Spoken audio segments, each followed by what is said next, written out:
I would have to say both the quality of life and the cost, because he went over, okay, we could, fix each quadrant, but in 5 to 10 years, you'll eventually probably need this anyway.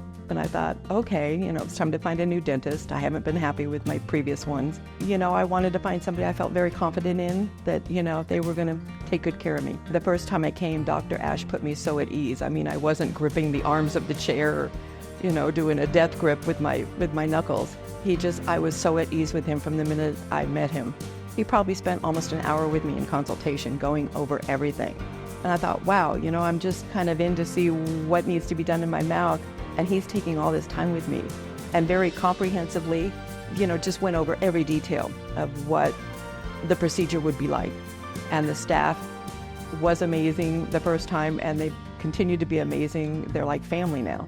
I was a little nervous going in because that's, getting your whole mouth taken out.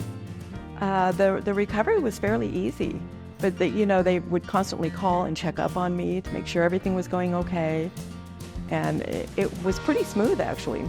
Well, when they put the temporaries in, that are kind of like the casting that they put in for the first 9 months, I think it was. Then when Dr. Ash had my real ones, the permanent ones, and put them in, and I got to see them for the first time, I actually started crying. I mean, it looked so amazing. They didn't look like little chiclets or, so fake. It looked like it was my natural smile. It's like, oh my gosh, it looks so natural. Like, it doesn't look like you have, even now people will compliment me on my smile, and nobody knows they're not my teeth, so that's kind of nice. It's been wonderful. I mean, I can eat anything I want to eat.